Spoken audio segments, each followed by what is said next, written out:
when that movie came out. Was anything cut from that film? The studio actually legally couldn't trim it. They couldn't cut anything. There are films that entertain you, and then there are films that shake the foundation of what cinema is even allowed to do. Blazing Saddles, released in February of 1974, belongs firmly in that second category. It didn't just push boundaries, it bulldozed them, set fire to the rubble, and then made a joke about the smoke. Mel Brooks's wildly irreverent Western parody arrived at a moment when American culture was cracking at the seams, and it responded to that cultural fracture not with solemnity, but with the loudest, most unruly belly laugh the movie industry had ever heard. But here's the thing about Blazing Saddles that most people still don't fully appreciate 50 years later. Buried deep within the film's glorious, chaotic production history is a blooper. Not a small one. Not the kind of mistake that gets caught in post-production and quietly fixed. This was a blooper so audacious, so perfectly timed, and so accidentally brilliant that Mel Brooks himself made a conscious decision not to fix it. He left it in. And most people who've watched the film dozens of times have walked right past it without realizing what they were looking at. To understand why that matters, you first have to understand the world that Blazing Saddles was born into. America in 1974 was a deeply divided and deeply disillusioned nation. The Vietnam War had ground on for over a decade, consuming lives and eroding public trust in the government. The Watergate scandal had cracked open like a festering wound, exposing corruption at the very highest level of American power. President Nixon was weeks away from becoming the only American president to resign from office in disgrace. People were angry, people were scared, and people, perhaps more than anything, desperately needed to laugh. Meanwhile, Hollywood westerns had been romanticizing the American frontier for decades. The genre was built on a very specific myth: white cowboys as noble, stoic heroes riding through a clean, uncomplicated moral landscape where good and evil were always obvious and always clearly separated by skin color. Native Americans were the enemy. Black Americans were, more often than not, simply invisible. Mel Brooks saw all of this, understood exactly what it meant, and decided to detonate it from inside. The premise of Blazing Saddles is deceptively simple. A corrupt politician appoints a black man as sheriff of a small, entirely white frontier town called Rockridge, expecting the townspeople's racism to drive them out so the land can be seized for a railroad. The plan backfires spectacularly. Sheriff Bart, played with extraordinary cool and precision by Cleavon Little, turns out to be the smartest man in town, and possibly the only honest one. What begins as a setup for failure becomes a subversive, genre-dismantling celebration of intelligence over ignorance. And along the way, the film does things no Hollywood movie had ever dared to do before. The casting alone tells you everything about the film's ambitions. Richard Pryor, the blazingly sharp comedian who co-wrote much of the script, was the original choice to play Sheriff Bart. Pryor's voice is all over the screenplay, in the rhythms of Bart's dialogue, in the film's willingness to confront racial tension head-on rather than dance around it politely. But the studio refused to insure him due to concerns about his history with substance use.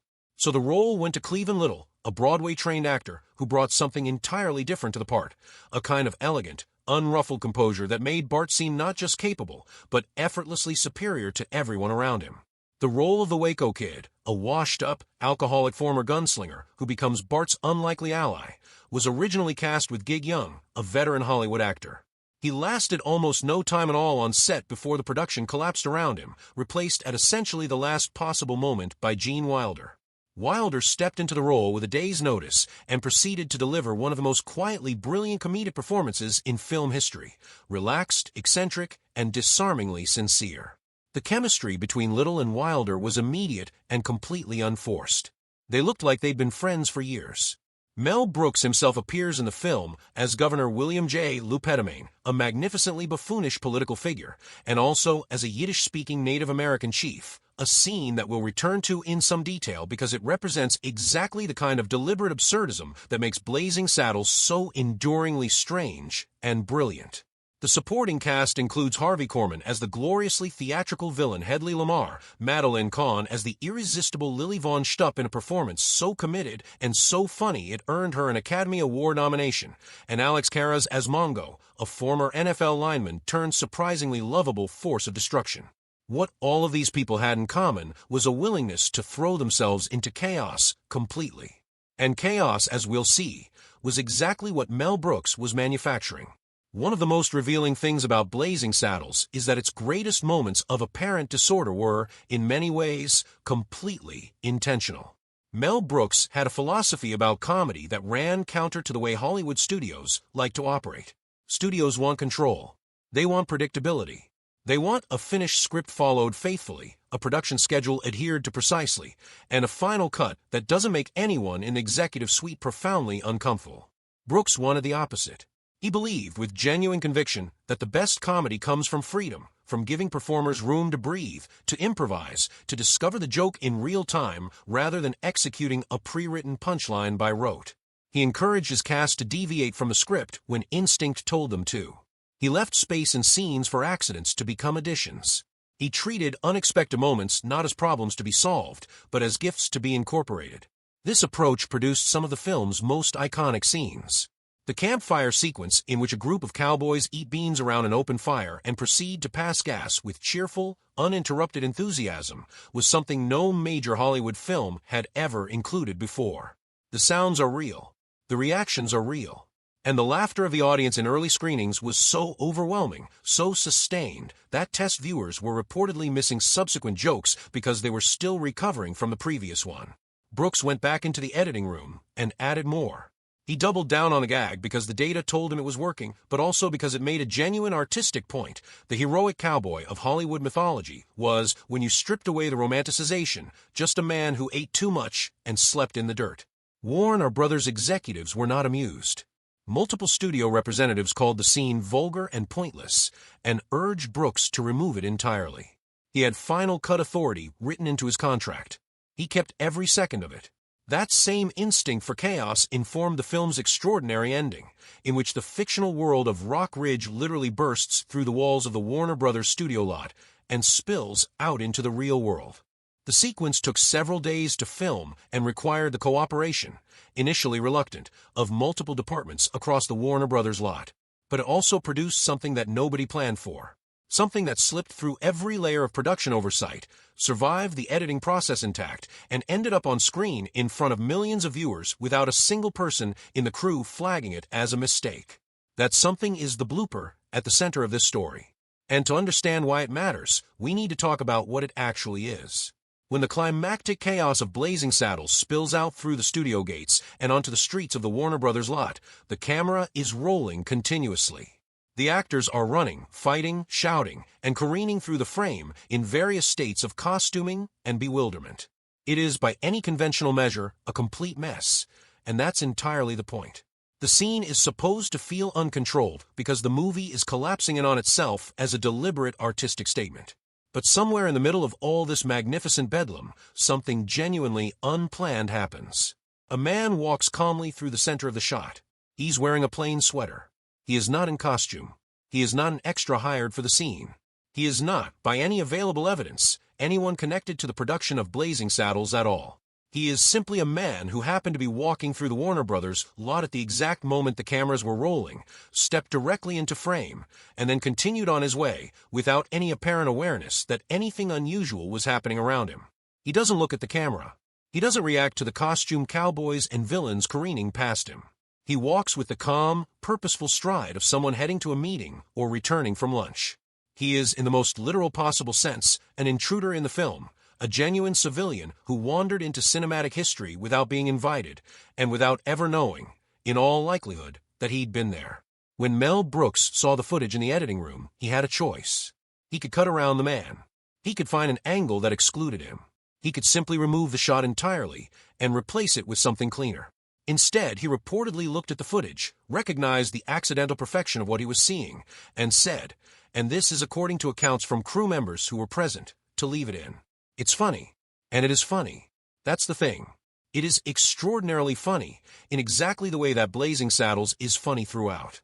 The man in the sweater, oblivious and unhurried amid absolute chaos, perfectly encapsulates the film's central comedic idea, that ordinary people, confronted with the absurd, will often simply continue about their business as though nothing unusual is happening. It's the same logic that underlies the movie's entire premise. A black sheriff appointed to a white frontier town, walking calmly through waves of hostility with unshakable composure. The man in the sweater never saw himself walking into history. And yet there he is, 50 years later, an unrepeatable, uncorrected, perfectly accidental part of one of the most celebrated comedies ever made. The mystery of the man in the sweater is the most visible blooper in Blazing Saddles, the one hiding in plain sight across every viewing. But the production history of the film is scattered with other moments that came close to existing, that were filmed or written and then pulled back, and whose absence shapes the film almost as much as what made it into the final cut. Mel Brooks has discussed in various interviews over the years how he approached the limits of what the film could do.